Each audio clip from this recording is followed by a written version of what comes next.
press the bell icon on the YouTube app and never miss a दाढ़ी टोपी वाले और मेहंदी लगी हुई दाढ़ी वाले, और जैसा अभी आप बता रही थी कि तारिक अंकल कहा करते थे कि बड़े भाई का कुर्ता और छोटे भाई का पजामा वाले, और चिटिंगबाज मुसलमान, अवेसी जैसे बहरूपिया मुसलमान के मुंह पर उन्होंने वहां दुबई से बैठे बैठे इंस्टाग्राम के जरिए उन्होंने तमाचा मार दिया है, उन्होंने थूक दिया है सारे मुस्लिम क्लेरिक और प्रीचर के ऊपर। आप सोचिए कि हिम्मत नहीं हो रही है अरब में भी किसी भी इस्लामिक प्रीचर को या क्लेरिक को कोई फतवा जारी। तो जय हिंद दोस्तों, आप सभी का हार्दिक स्वागत है जय हिंद रिएक्शंस पे।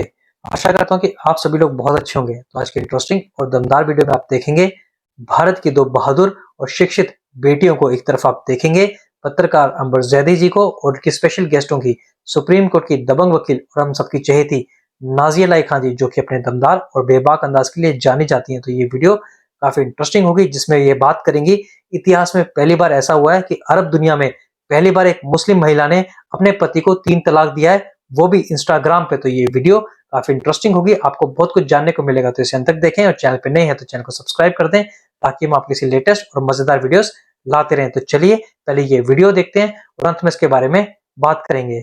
जय हिंद, जय भारत। प्रिंसेस मारा की 6 अम्मी जान है और उनके 30 भाई हैं। अरब सोसाइटी इट्स नॉर्मल। हाँ, और जिस माँ से के पेट से प्रिंसेस मारा पैदा हुई, उस माँ ने प्रिंसेस मारा को हमेशा से बहुत ही बोल्ड, बहुत ही वोकल और बहुत ही एडुकेट बनाया, लेकिन अरब में रख करके नहीं, बल्कि लंदन में उनकी बहुत सारी परवरिश लंदन में हुई है और बाद में फिर वो दुबई में आकर के वो रह गई, बस गई। और दुबई में उन्होंने बहुत सारे as a philanthropist, as a whistle blower, उन्होंने बहुत सारे वुमेन एम्पावरमेंट पे काम किया है।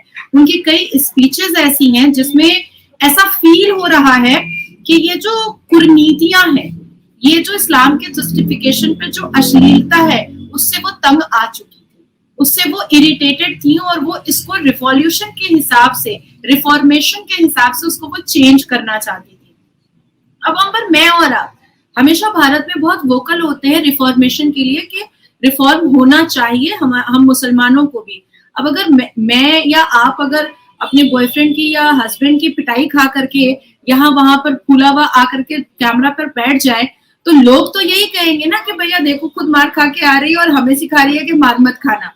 तो मुझे ऐसा लगता है कि जो प्रिंसेस मारा एक वुमेन एम्पावरमेंट की इतनी बड़ी टीम चला रही थी और इतना बड़ा एक इतिहास रचने की कोशिश कर रही थी अरब जैसे देश में, और अगर उन्होंने अपने हस्बैंड को, अपने खाविन को किसी और के बिस्तर पर पाया, तो ऐसे में उनका छोड़ना, उनका डिवोर्स लेना बहुत ही जरूरी था, बहुत ही महत्वपूर्ण था। मैं साथ साथ ये भी बताती चलूंगी कि प्रिंसेस मारा की माँ भी बहुत एडुकेटेड है। प्रिंसेस मारा के मतलब नानियाल जो आता है, माँ का परिवार जो आता है, वो भी बहुत एडुकेटेड है। और प्रिंसेस मारा की माँ ने उनको बहुत मॉडर्न रखा है, और ना हिजाब में वो कभी नजर आई हैं, ना नकाब में वो कभी नजर आई हैं, ना ही सर पर दुपट्टा रख करके दबी कुचली हुई, सहमी हुई, डरी हुई वो नजर आई हैं। वो हमेशा बोल्ड, क्रिस्टल और क्लियर नजर आएंगे। इवन 2023 में जब शादी हुई है तो आईफिल टावर में उनकी शादी हुई है और इस देश और दुनिया के बड़े बड़े लोग उस शादी में आए थे, लेकिन प्रिंसेस मारा जिस हिसाब से दुल्हन के रूप में तैयार हुई थी, वो भी कहीं ना कहीं वेस्टर्न कंट्रीज को टच कर रहा था।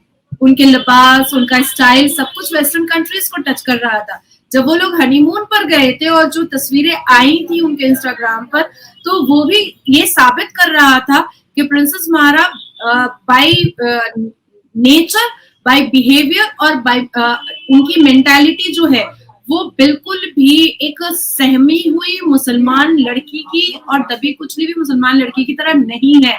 और उसी चीज को कैरी करते हुए उन्होंने इतना खूबसूरत डिसीजन लिया है।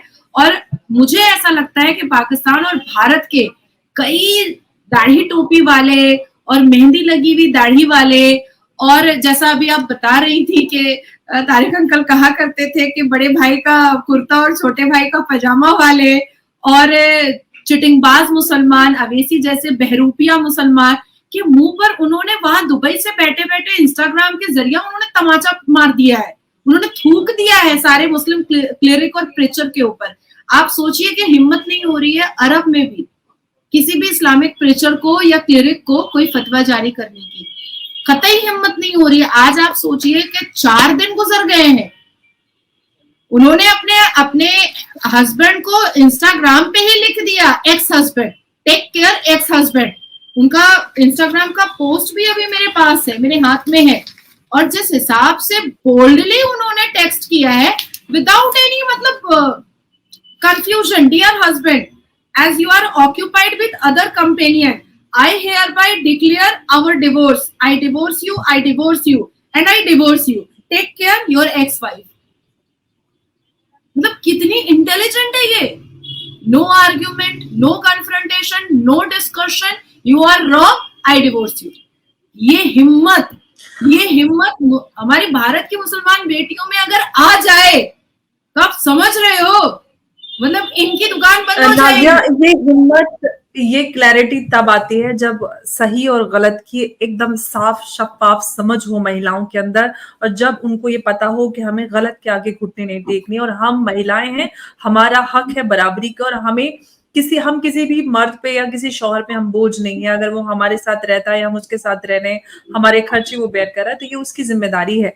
लेकिन अनफॉर्चुनेटली हमारे यहाँ महिलाओं को इस तरह से शौहर का जुल्म, उसकी ज्यादती, उसको सहना सिखाते हैं कि एक्स्ट्रा मैरिटल अफेयर हो गया तो कोई बात नहीं है, मर्द है, मर्द तो ऐसे ही बहक जाते हैं, फिसल जाते हैं। लेकिन औरत की जरा सी गलती किसी को बर्दाश्त नहीं होती, और उस पर किसी कोई माफी नहीं है। औरत की छोटी सी गलती की माफी नहीं, और मर्द बड़ा से बड़ा कोई भी गुनाह करके आए तो उसको कहा जाता है कि सह लो, मर्द है, मर्द से हो जाती है।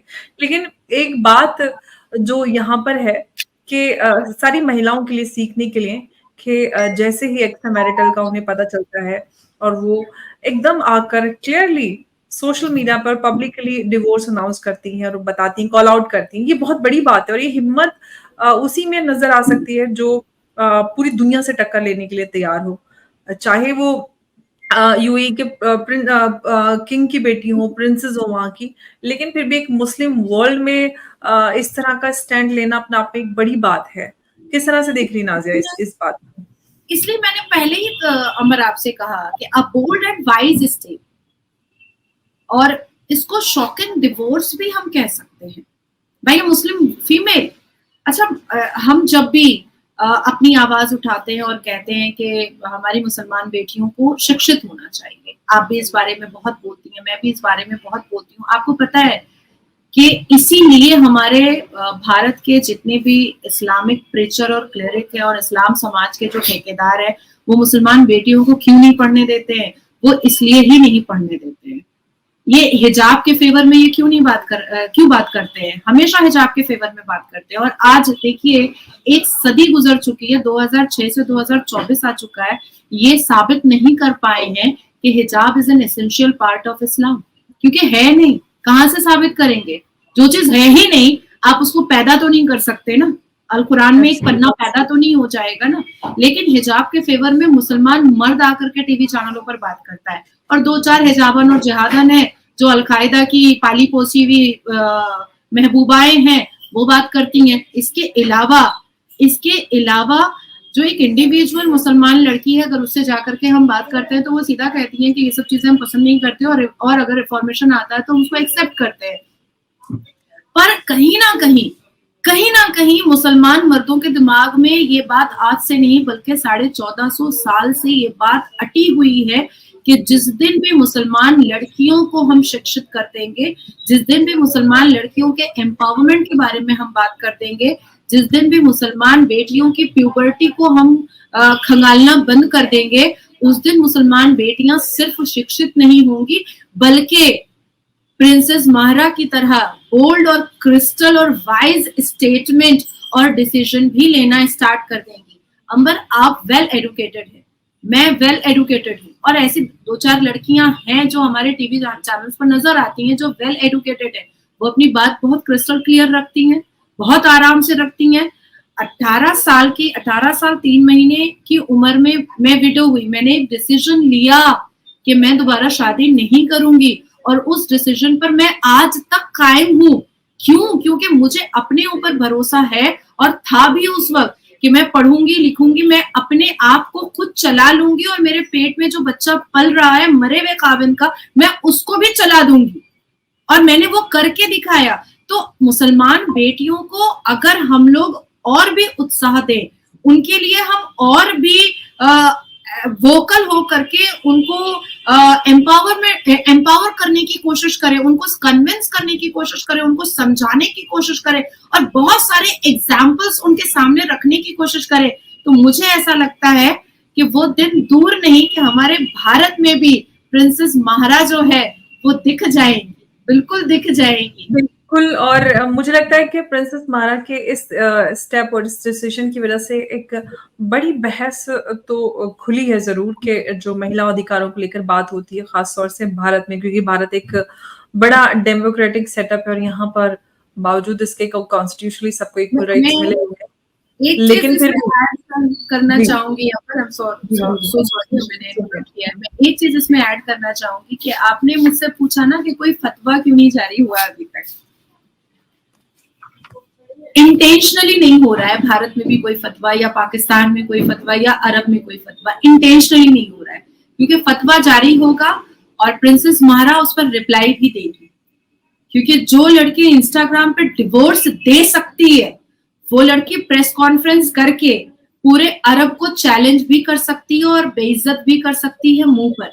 और जानबूझ करके इस्लामिक कंट्रीज इस बात पर आगे कुछ बढ़ना नहीं चाह रहा है, इसलिए क्योंकि जितनी भी इस दुनिया में मुसलमान बेटियां हैं वो कहीं इकट्ठा ना हो जाए और प्रिंसेस महारा के लिए एक फौज ना रेडी हो जाए। आपको याद होगा अंबर, क्योंकि आप जियो पॉलिटिक्स में भी बहुत एक्टिव रहती हैं और बहुत इंफॉर्मेशन रखती हैं, ईरान में 2-4 लड़कियां जरूर अपनी जिंदगी से हाथ धो बैठी, अपने करियर से हाथ धो बैठी, लेकिन वो 2-4 लड़कियों की आवाज की वजह से आज ईरान में जो चेंजेस आए हैं, आज ईरान का जो तख्ता पलटा है, आज ईरान के मर्दों की जो जुबान खामोश हो गई है, वो सिर्फ 2-4 लड़कियों के आवाज की वजह से।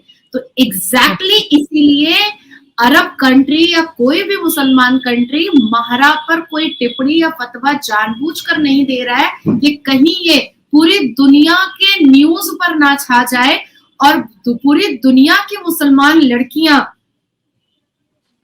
इनके सपोर्ट में ना आकर खड़ी हो जाए। तो आशा करता हूँ कि वीडियो को आपने अंत तक देखा होगा और हमेशा की तरह अंबर सैदी जी और नाज़िया लाइक खान जी का पूरा डिस्कशन आपको काफी पसंद आया होगा और इस वीडियो में आपको बहुत कुछ जानने को मिला होगा, जहाँ पे इन बहादुर मुस्लिम महिलाओं ने न सिर्फ बात की प्रिंसेस महारा के ट्रिपल तलाक के बारे में, बल्कि समाज को आईना भी देखा और खासकर जो ओवैसी जैसे बहरूपीय और मजहब के ठेकेदार हैं उनको भी एक्सपोज किया और इस्लाम मजहब की जो भी कमियां और कुनीतियां उनके बारे में भी जम के पोल खोली। तो आशा करता हूँ वीडियो आपको काफी पसंद आएगी। वीडियो अगर आपको अच्छी लगी है तो इसे लाइक और शेयर जरूर कर दें और अपने विचार हमें कमेंट सेक्शन में लिखकर जरूर बताएं और एक बार फिर चैनल पे नहीं है तो चैनल को सब्सक्राइब कर दें ताकि हम आपके लिए लेटेस्ट और इंटरेस्टिंग वीडियोस लाते रहें। तो चलिए फिर मिलेंगे ऐसी किसी दमदार और मजेदार वीडियो में, तब तक अपना ध्यान रखिए। जय हिंद, जय भारत।